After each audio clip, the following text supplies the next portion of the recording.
This is CBC Here and Now.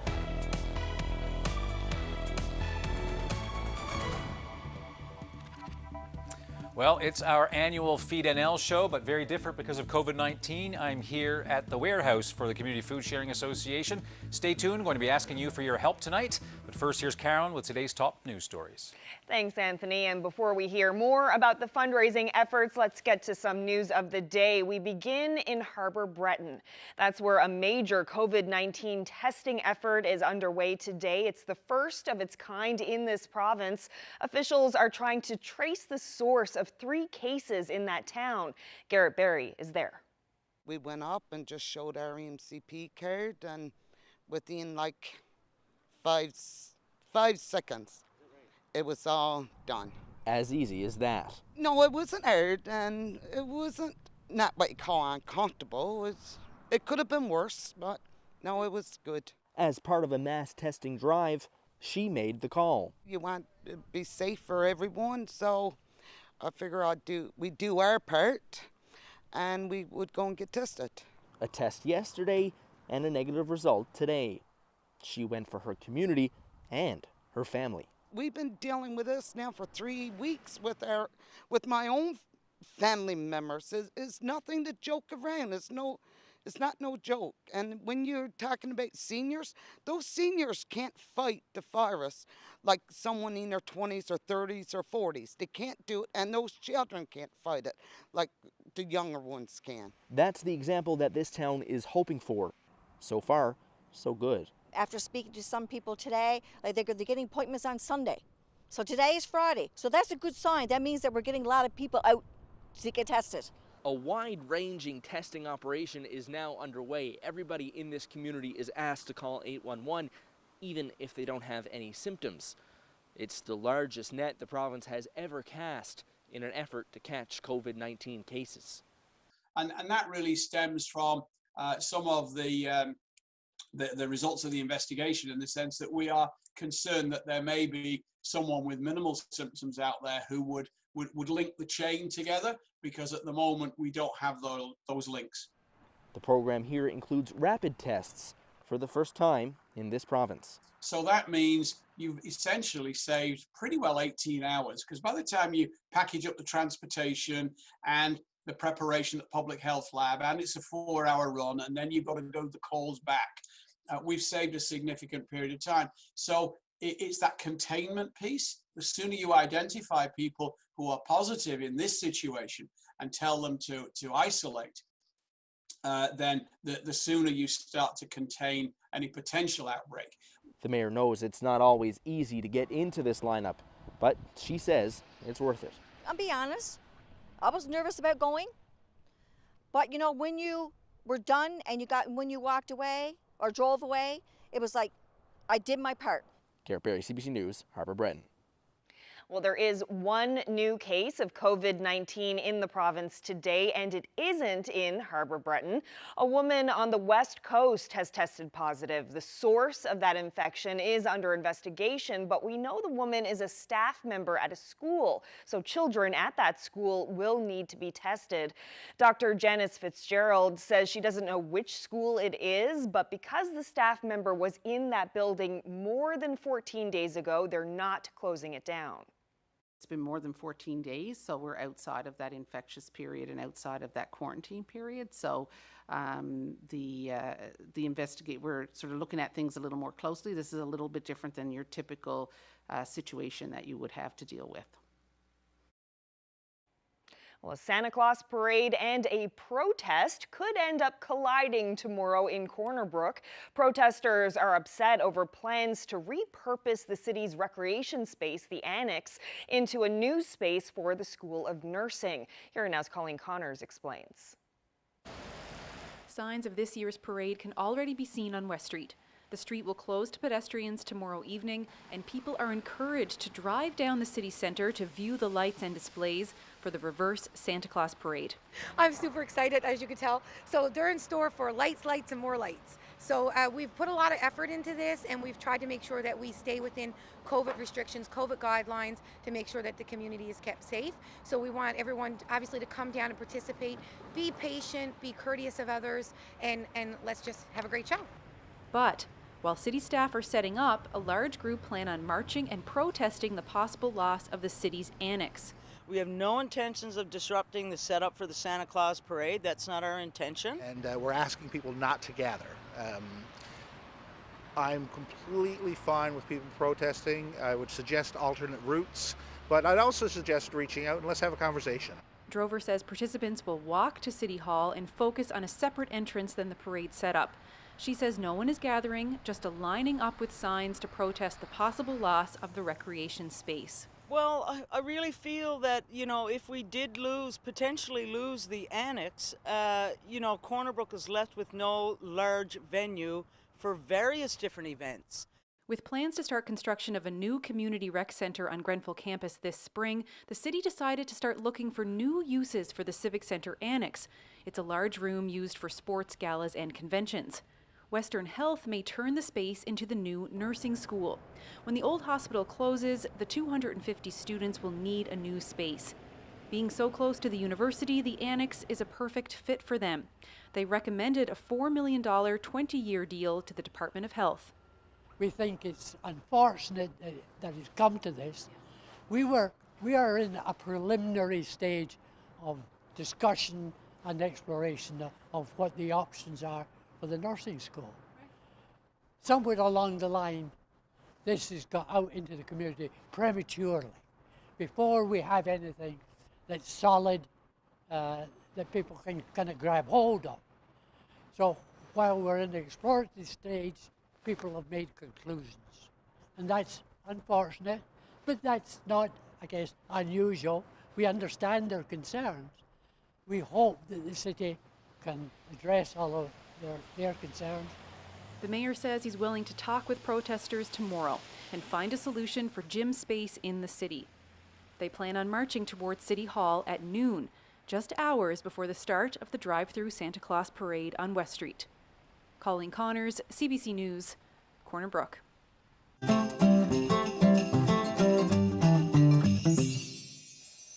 Well, we're trying to make the season kind with tonight's special Feed NL show. Now, normally we all host this show from the Avalon Mall, but tonight, as you can see, Anthony is live at the Community Food Sharing Association warehouse. Hi, Anthony. Who do you have with you tonight?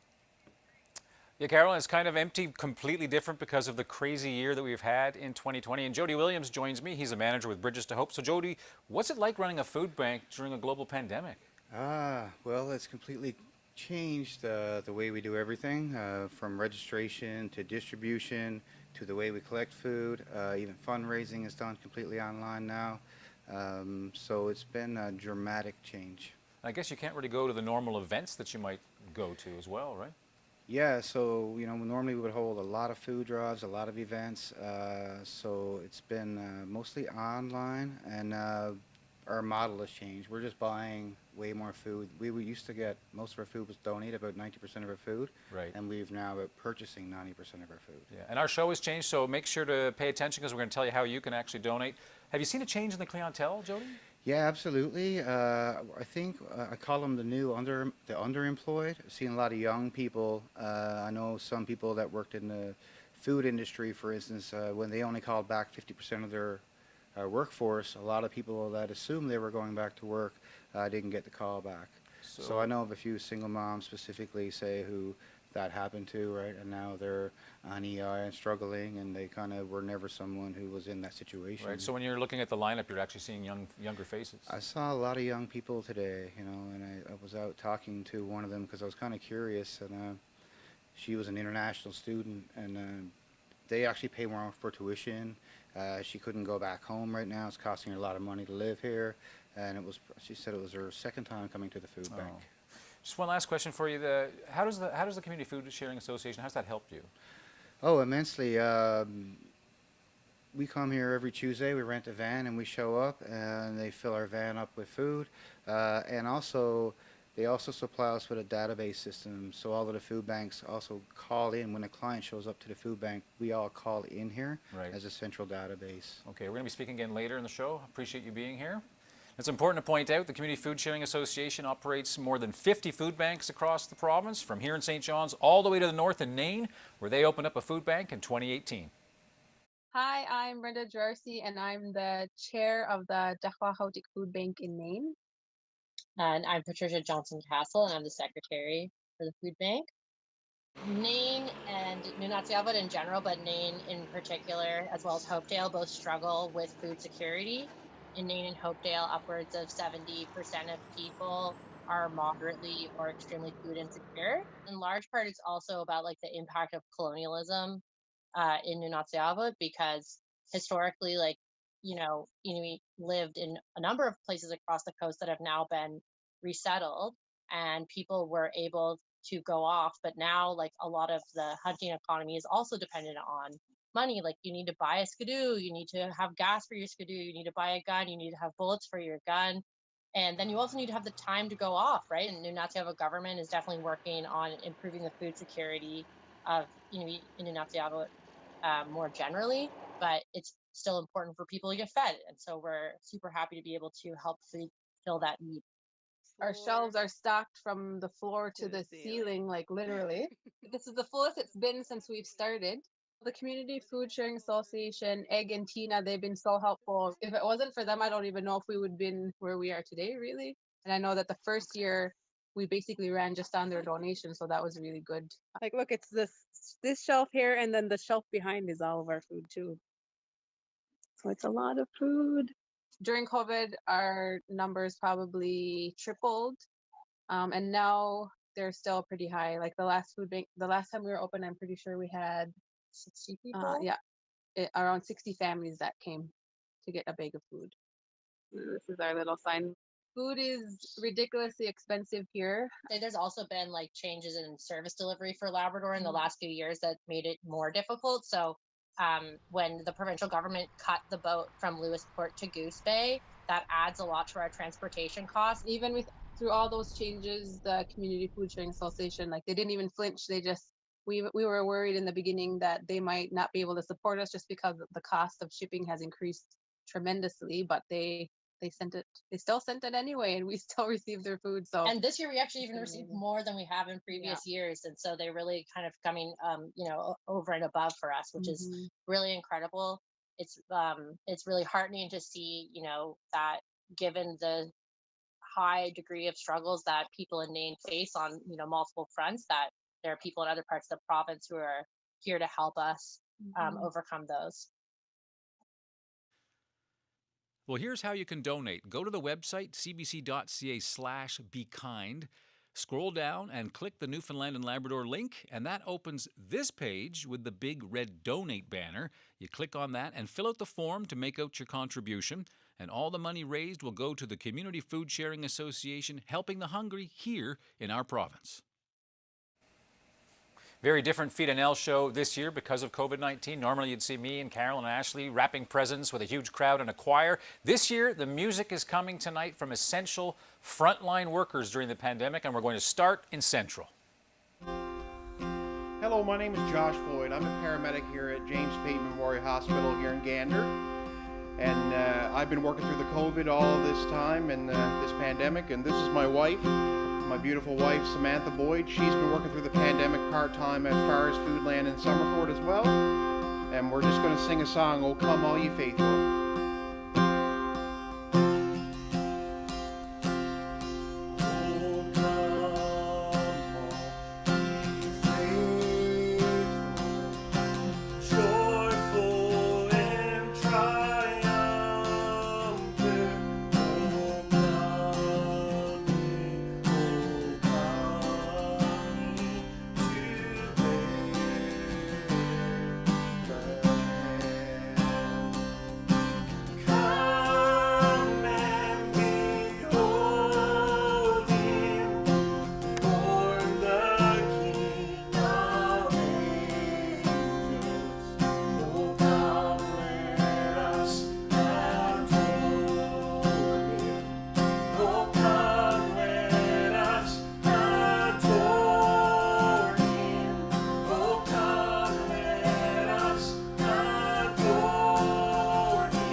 felt it was important to donate to the food bank this year because of the increased need across Newfoundland and Labrador. Hi, I'm Courtney Valvasori and I live in St. John's, Newfoundland. I wanted to talk a little bit about why I decided to donate to the Community Food Sharing Association this year. Sometimes there's this misconception that sort of someone else has already donated or the shelves are full and there's no need to donate, but it's a misconception. My name is Gokul Vidyasankar. I'm here in St. John's, Newfoundland, and it's pretty heartbreaking. This is a time of the year when I don't think food should be people's primary concern, but it certainly seems like that is the case right now. I think I've been very humbled to see how people give at this time of the year, and we just wanted to follow suit. So I would encourage everyone else to do the same.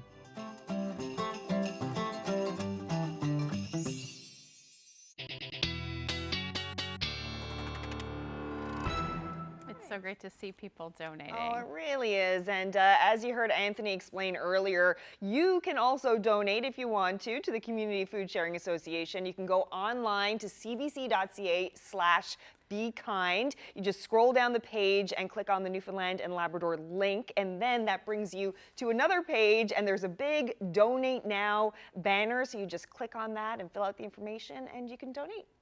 Yeah. So now we're going to get to the weather, just because I'm going to be quick so we can get back to fundraising. But let's take a look at the temperatures today. Sitting around 2-3 degrees for most of us, hovering around the 1 degree mark as you get a little bit further north up through the northern peninsula, and then Labrador sitting around -3, -7 in Lab City today. Those temperatures have dropped just a little bit, and same thing for the island. That's going to continue to do that as we head through the overnight tonight, dropping down to -16 for Lab City tonight with the potential for a few flurries, and then we've got temperatures in the single digits on the minus single digits rather for most of the island tonight. Northwesterlies 30 to 50 kilometers per hour in the east, and the potential for the showers that are happening right now to change over to flurries, and then I'll head towards central as well. Better chance of seeing those flurries for the west coast tonight. Tomorrow, much of the same. We're going to see the better chance of flurries along the west and south coast tomorrow afternoon. Few peaks of sun for most of the island. Same thing for Labrador, maybe a few coastal flurries, but other than that, not a whole lot on the go. Tomorrow might pick up a couple of centimeters, and then the potential for a few flurries through central and eastern Newfoundland as we head towards the evening hours as well.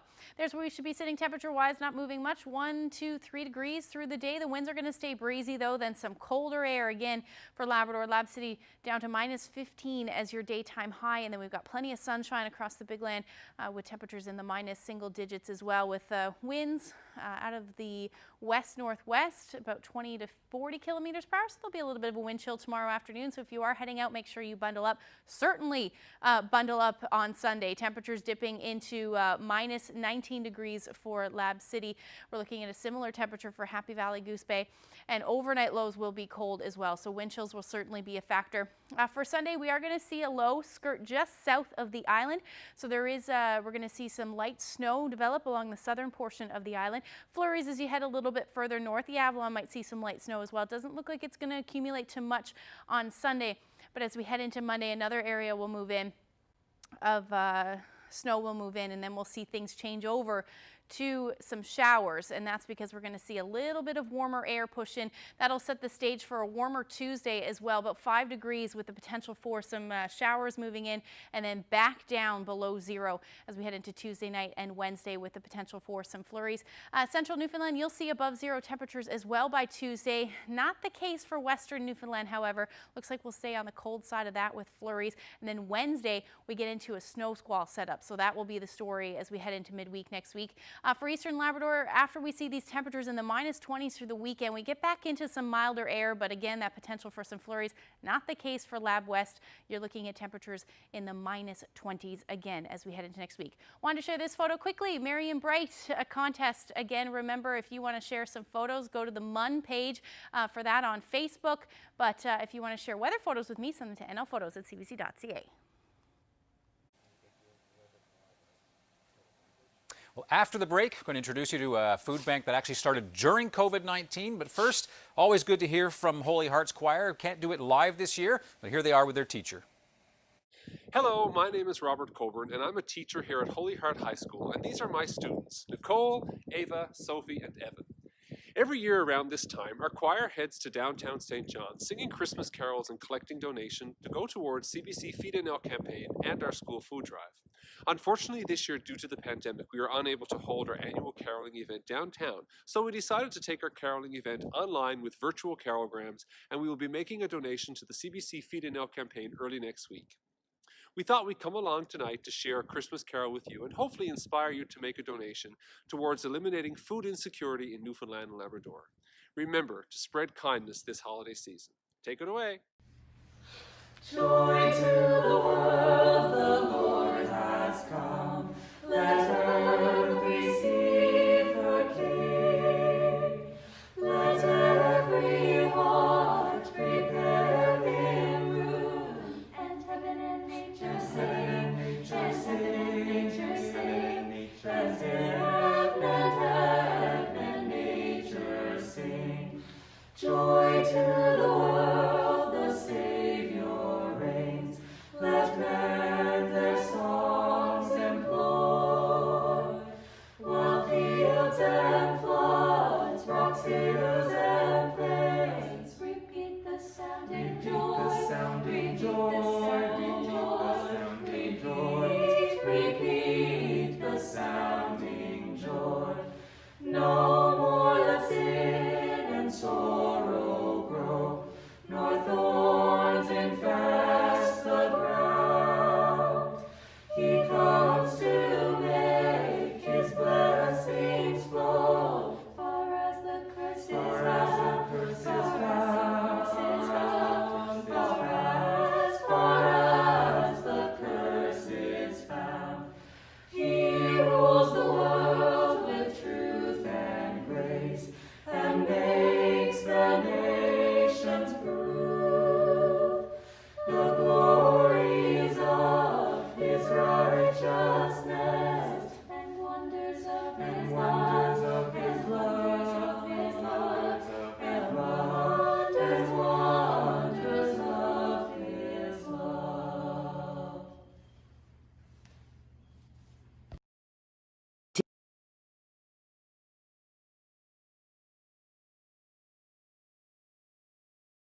Hi, my name is Amy Chafe. I'm from St. John's, Newfoundland.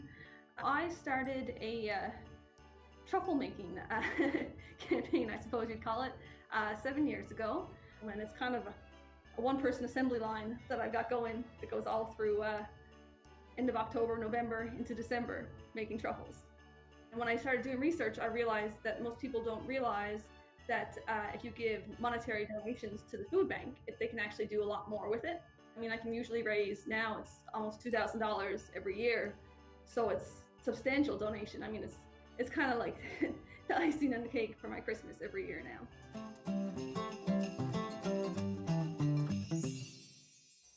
It's very sweet.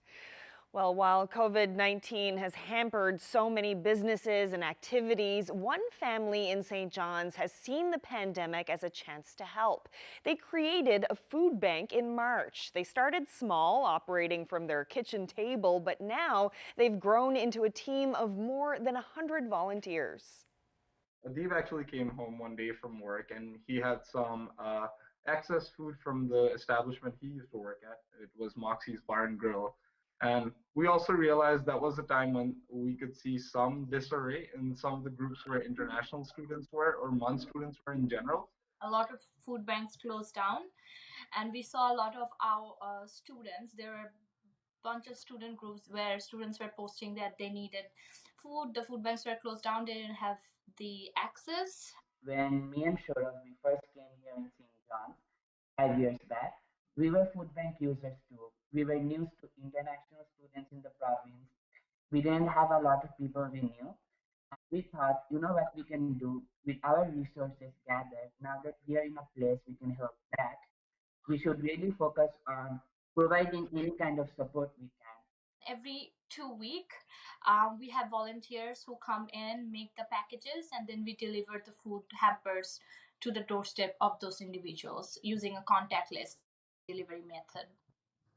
And we just wanted to help like a small crowd of people near us, or people that we considered attainable, that hey, we have this much of food and we could probably like tie it into a couple people around us to make their days better or their day-to-day better.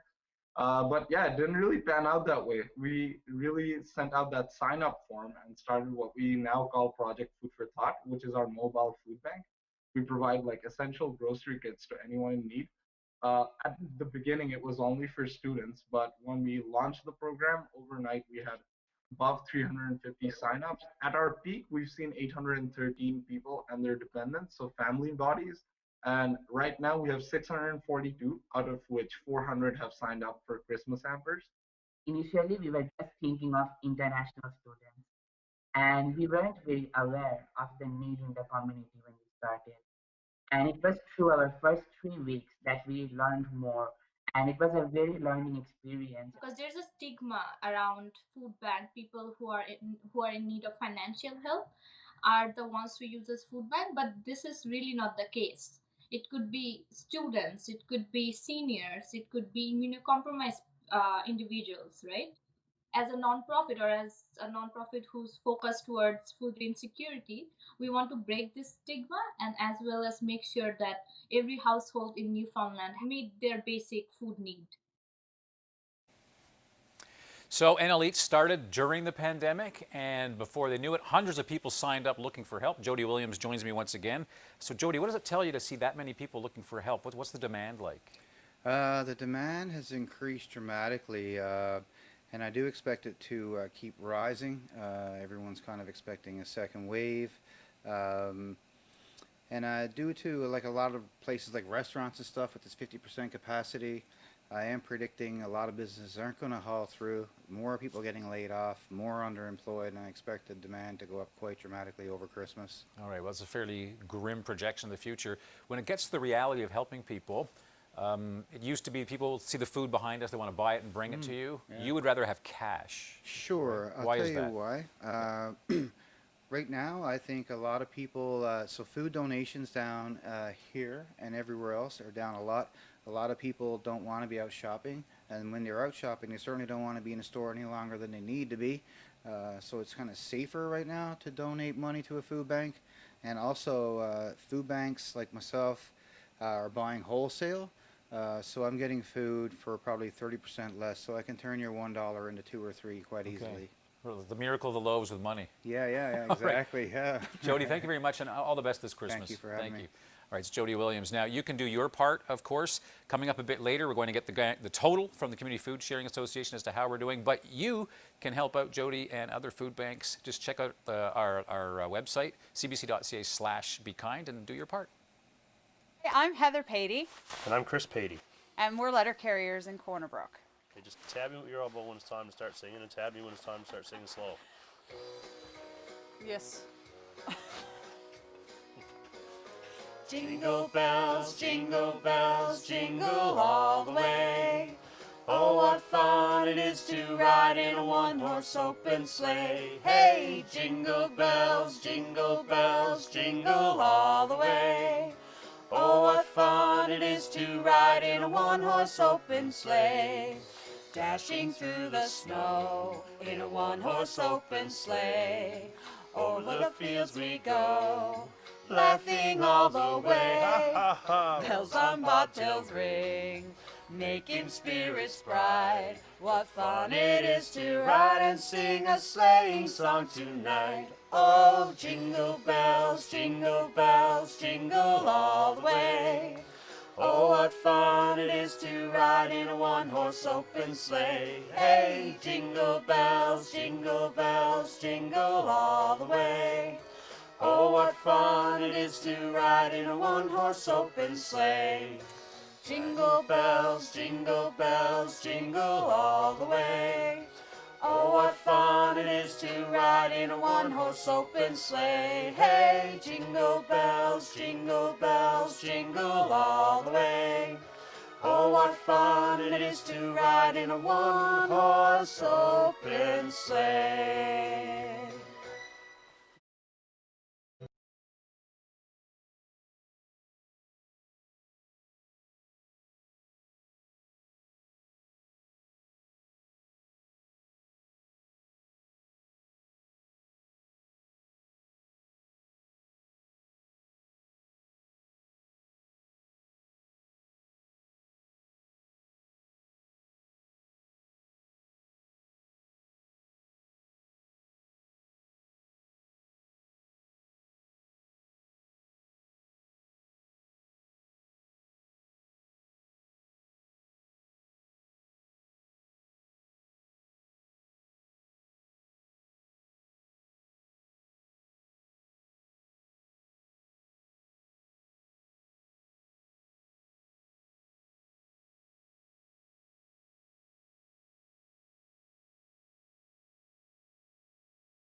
My name is Christy Cochran, and I'm the Manager of Corporate Affairs and Communications for Valet Newfoundland and Labrador operations. So Valet's actually been supporting the Community Food Sharing Association for many years, but this year we know it was especially hard for them, first with Snowmageddon and then with the pandemic. So we were really proud to make this donation of $45,000. Hi, my name is CJ Nolan. I am the President and CEO of Mun Insurance. The last few years we've donated $5,000 to the Community Food Sharing Association. And we were happy to present a check each year to to a great person and community leader in Egg Walters. This year we looked at our budget with 2020 being an extremely tough year for Newfoundlanders and Labradorians, and we were happy this year to be able to donate $10,000 and double our annual donation around this time of year. So that was great.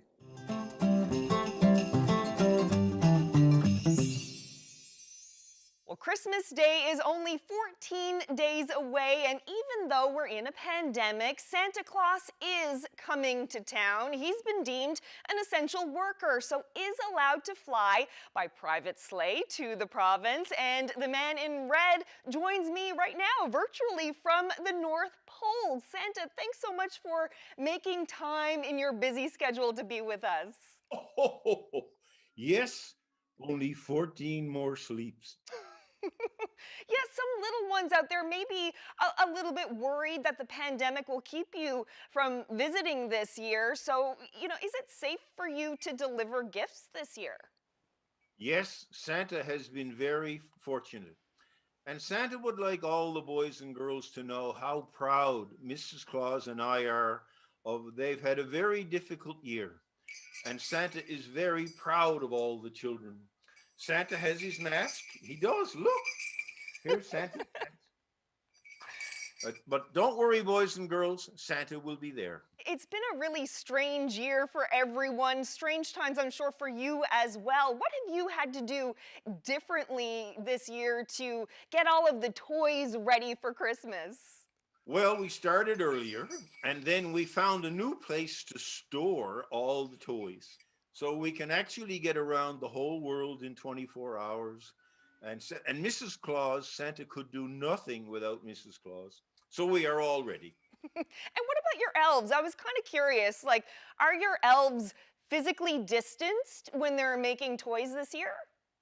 Yes, they are. And the other thing that we've done is the reindeer. Santa loves little Rudolph. You see, Rudolph is a very special little reindeer. He just has a red nose. And Rudolph only wants one thing, to be loved and accepted for who he is.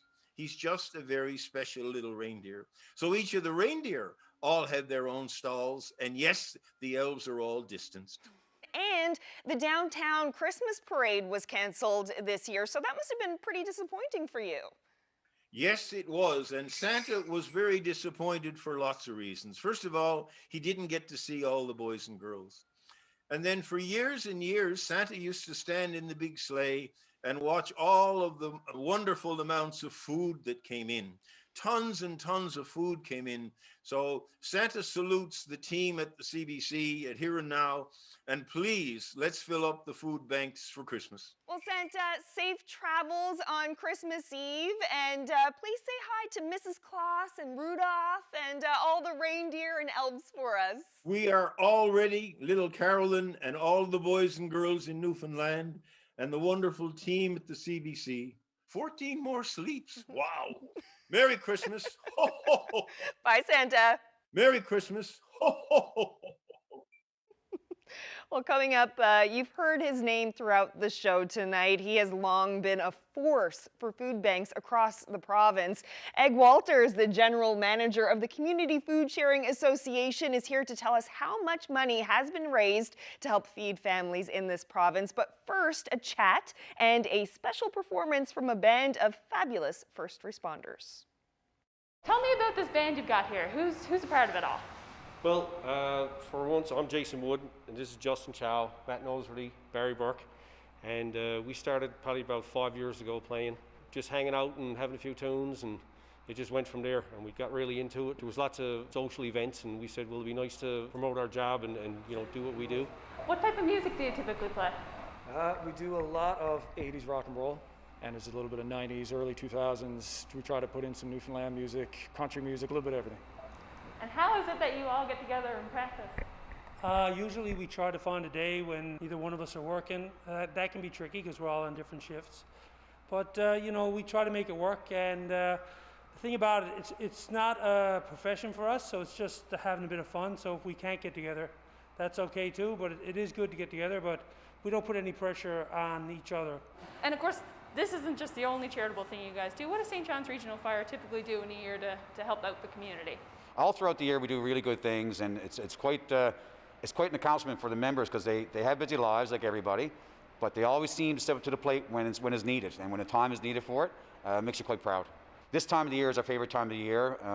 We do hampers, we collect funds with our own membership, and we try to raise anywhere from $3,000 to $4,000, and we support some families that are in need.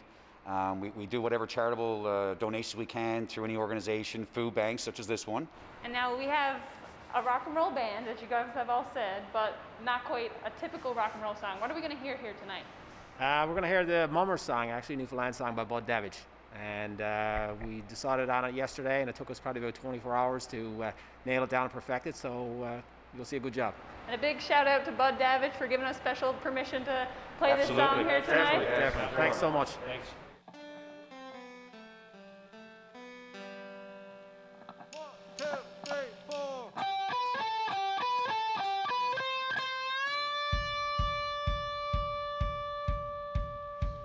What's the noise outside the porch door? Granny, there's numbers, there's 20 or more. Her roller face lightens up with a grin. And ain't mamas, that's mamas loudly. Come in, lovely numbers, don't bother the snow. We'll wipe up the water, so after you go, now sit if you can on some numbers lead. Let's see if we know who you mean. The big ones and small ones and tall ones and thin. There's boys just as women and girls just as men. With humps on their backs, mitts on their feet. My blessed will die with the heat. There's only one there, I think that I know. He's over there standing alongside the stove. He's shaking his fist to make me not tell. Must be willing from out on the hill. But that one's a stranger, there ever was one. His underwear stuffed and his shirts all undone. He's wearing his mother's big 42 bomb. Well, I know if I'm not gonna sleep. I suppose you find others won't turn down a drop. Home brew or rowdy, whatever you got. One with his brother, boots on the wrong beat. My place will die with the heat. I suppose you can dance, they all nod their head and tap in their feet ever since they came in. Now that the drinks been all passed around, the mummers are blanking her down.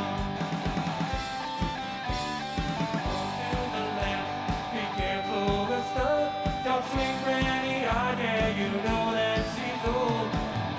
Into care, you buckle the foot. The mummers are dancing before. Oh my God, how hard is it we better go? And now that we'll all get the devil some coke. Good night and good Christmas, mummers we did. We've got, we will see you next year. Good night and good Christmas, mummers we did. We've got, we will see you next year.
Time to find out who's celebrating. Happy 60th anniversary to Alexander and Eunice Cull in Lewisport.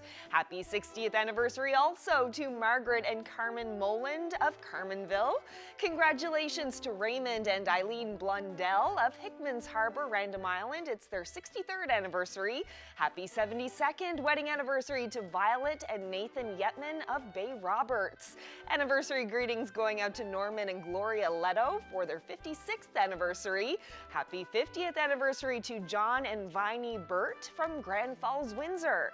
Peter and Linda Bennett of Bishops Falls are celebrating their 58th anniversary. Happy 68th wedding anniversary to Ralph and Olive Fudge in Lewisport. Happy 60th anniversary to Wilfred and Geraldine Gowdy. Congratulations to Frank and Diana Hope in Mud Lake. It's their 65th anniversary. Emile and Anne-Marie Bourgeois of Mount Pearl are celebrating their 50th wedding anniversary. Happy 61st anniversary to Harold and Joyce Janes of Cape Ray. Happy 62nd wedding anniversary going out to Jim and Rena O'Driscoll from Carbonear. It's a 72nd anniversary for Roger and Gertie Short of Deer Lake. Happy 50th anniversary to Derek and Donna McKay from Pasadena. Happy 61st anniversary to Eric and Marion Humphreys from Northern Arm. Pauline and Leslie Parsons of Labrador City are celebrating 54 years of marriage. Happy 55th anniversary to Marilyn and Bernard Park of Cox's Cove. Anniversary wishes going out to Gary and Doris Reed of Port Saunders. It's their 54th anniversary. Happy 68th anniversary to Edgar and Leon Stagg of Cape Friels.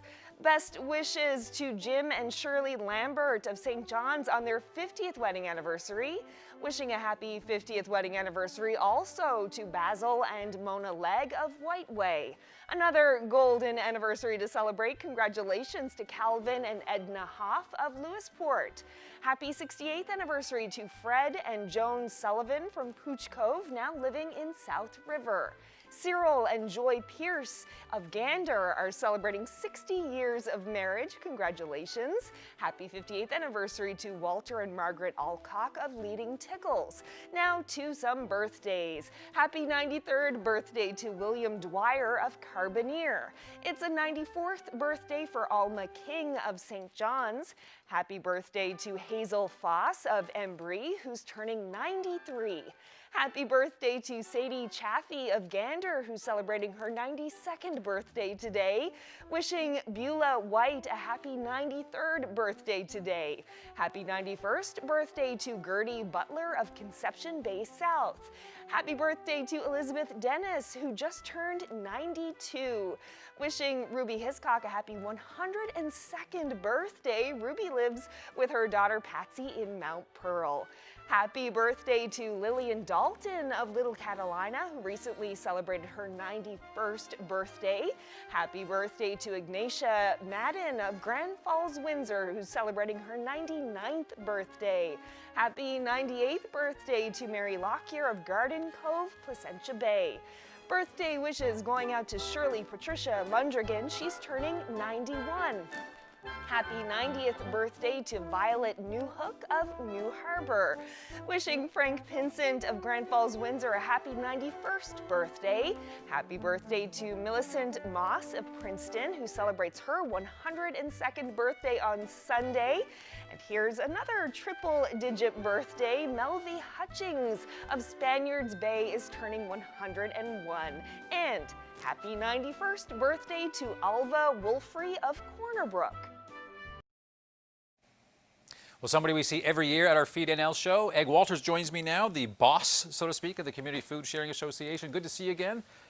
Should point out, tonight's not the last night. There's still a couple of weeks left for people to donate, right? That's correct, yeah. But it's been a tremendous kickoff start for our Christmas campaign. Thanks to all your listeners and viewers and the corporate community that are helping the less fortunate throughout the whole of the province of Newfoundland and Labrador. Okay, now I managed to get a sneak peek. I have a sense of where things are, but do you want to tell people what the total is for this year so far? Well, if we could get a drum roll. There you go. It's over $194,000 so far and climbing. That is fantastic. That's a lot more than last year. It certainly is. So far, and still going. Thank you very much, Egg. You're welcome. All right, so there we go, $194,000. That's quite the achievement, and as Egg pointed out, it's not over yet. Really great to see so much support from the community, especially this year with the pandemic and everything. Yeah, so much generosity for sure. And our show is coming to an end, but as Anthony was talking about, you know, the fundraiser isn't. You still have time. The fundraiser is going to stay open over the holidays, so you can go online to cbc.ca/bekind and donate there. Yeah, and no question, if you look behind, you see all the stuff that's here. Whatever you donate, it helps fill up this place and the more than 50 food banks right across our province. So if you didn't have time today, you know, there's a couple of days left, but in between all the busyness of Christmas, maybe do your part and make a donation. Thanks so much, Anthony. And I think we're going to end off with a little bit more music this evening. Some more music from those firefighters. Perfect. In St. John. So good night, everyone. Enjoy your weekend, and thanks so much. Good night.